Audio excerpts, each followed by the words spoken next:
सुबह का वक्त एक बहुत हैंडसम लड़का बेड में अपने मुंह के बल लेटा था।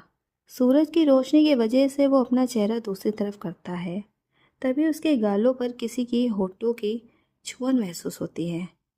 उसकी आंखें खुल जाती है। वो जल्दी से उठकर बेड में बैठ जाता है और अपने पूरे रूम को देखता है, लेकिन उसे वहाँ कोई नहीं दिखता है।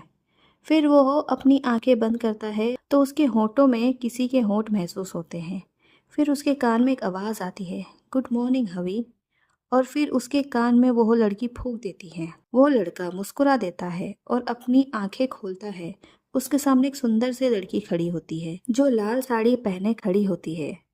दिखने में दूध जैसा गोरा रंग, लंबे गीले काले बाल कमर तक, हाथों में लाल चूड़ा और चूड़ियाँ, मांग में लाल सिंदूर, गले में मंगलसूत्र, आंखों में काजल, होठों में लाल लिपस्टिक और थोड़ा सा मेकअप। वो लड़का उठा और उस लड़की के पास गया। वो लड़की को देखता है। उस लड़के की हाइट 6 फीट, बाल काले जो सोने की वजह से बिखर रखे थे, रंग गोरा, fit body, six pack abs के साथ, चेहरे में हल्के मूंछ और दाढ़ी जो अच्छे से सेट किए थे, काली आंखें, पिंक लिप्स। नाम मयान घोष, कोलकाता का सबसे बड़ा बिजनेसमैन है जो लोगों के सामने अपने आप को सख्त दिखाता है, रूड बिहेवियर से जाना जाता है, किसी को अपने आसपास आने नहीं देता है, चाहे वो लड़का हो या लड़की। उसकी एक खास वजह है। वो वजह उसकी प्यारी वाइफ एस्टा सक्सेना है, जो मयान के लिए पूरी दुनिया है। मयान एस्टा को हक करता है और कहता है, तेरी ये लुक्का छुपी वाली आदत नहीं जाएगी। एस्टा हंसते हुए, आदत जो पड़ गई है। मयान एस्टा के कंधे में किस करते हुए, आज बहुत ज़्यादा खूबसूरत लग रही है तू। एस्टा, वह तो पहले से थी, लेकिन तुझे आज दिख रही हूं मैं। मयान एस्टा के कान में चूमते हुए, वह तो रात को ही पता चल गया था। एस्टा शर्माते हुए मयान के सीने में मारती है। मयान हंसने लग जाता है।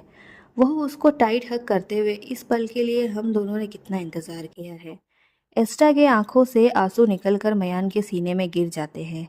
यह बात सुनकर मयान एस्टा का चेहरा ऊपर करके उसके आंसू पोंछता है और कहता है, रोना मत, रोने के दिन गए, अब हमारे खुशी के दिन हैं। एस्टा अपना सर हाँ में हिला देती है। मयान उसके माथे पर किस कर देता है। एस्टा, आज कंपनी नहीं जाना क्या? मयान एस्टा को अपने गोद में उठाकर, नहीं, आज सोच रहा हूँ जी भरकर प्यार करूँ तुझे। एस्टा, नहीं, मेरे में और हिम्मत नहीं, 5 बजे ही तो सोए हैं, अभी 9 बजे हैं। मयान, नहीं नहीं, आज तो मुझे तेरे ऊपर बहुत प्यार आ रहा है, चल। एस्टा मयान के गर्दन में अपने दोनों हाथ बांधकर शर्माने लगती है। मयान एस्टा को अपने साथ वॉशरूम में ले जाता है। फिर वॉशरूम से मादक सिसकारियों की आवाज़ आती है। जब एक मेड जिसका नाम कामनी होता है वो उन्हें ब्रेकफास्ट के लिए बुलाने जाती है, तो वो शर्मा कर वापस किचन आ जाती है और कहती है सबको, जल्द ही हमारे घर में एस्टा मैडम और मयान सर की तरह क्यूट सा लड़का या लड़की जल्दी आने वाले हैं। दूसरी मेड रेखा कहती है, ज़रूर आएंगे, आखिर मयान सर ने इतने साल अपने आप को कितना तड़पाया है, उनका कितना बुरा हाल हुआ था, ये पूरा मेंशन उनका दर्द जानता है। गोपाल नौकर, सही कहा रेखा तूने, बड़ी मुश्किल से एस्टा मैडम हमारे पास आई हैं। उनकी बात सुनकर मयान की माँ आती है। काजल, क्या हुआ, तुम तीनों इतने खुश क्यों हो? कामनी ने शर्माते हुए सारी बात बता देती है। काजल खुश होते हुए, क्या सच कह रही है तू? कामनी, हाँ मैडम जी। काजल, भगवान का शुक्र है मेरे बेटे को उसकी खुशी मिलने लग गई है। आखिर कितना दर्द झेला है मेरे बच्चे ने और मेरी बहू ने, काश हम उनका दर्द ले पाते। रेखा, मैडम जी आप दुखी मत होइए, सब ठीक हो जाएगा। काजल अपने आंसू पोंछते हुए, सही कहा तूने रेखा। रेखा, कामनी और गोपाल डाइनिंग टेबल में ब्रेकफास्ट लगा देते हैं। मयान और एस्टा एक साथ नीचे आते हैं। सब उन्हें देखकर खुश हो जाते हैं। एस्टा सबके पास जाकर उनके पैर छूती है। पहले दादी, दूतो न हो पूतो फलो।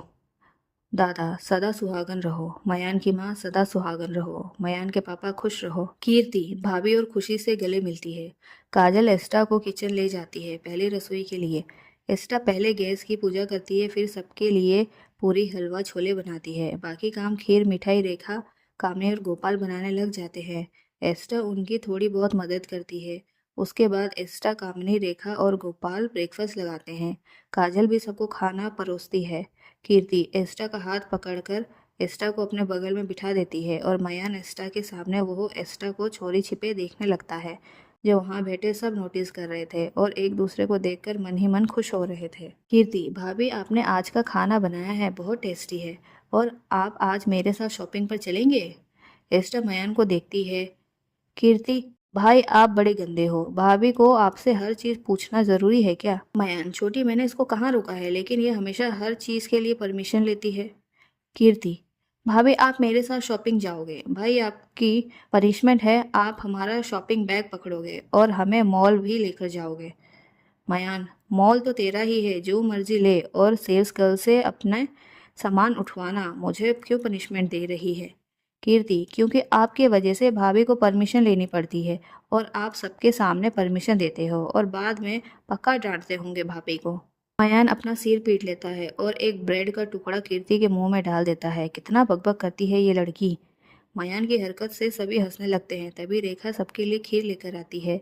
कीर्ति नहीं देखती है, रेखा उसको खीर दे रही है। उसके हाथ से रेखा को धक्का लगता है और खीर की कटोरी एस्टा के हाथ में गिर जाती है।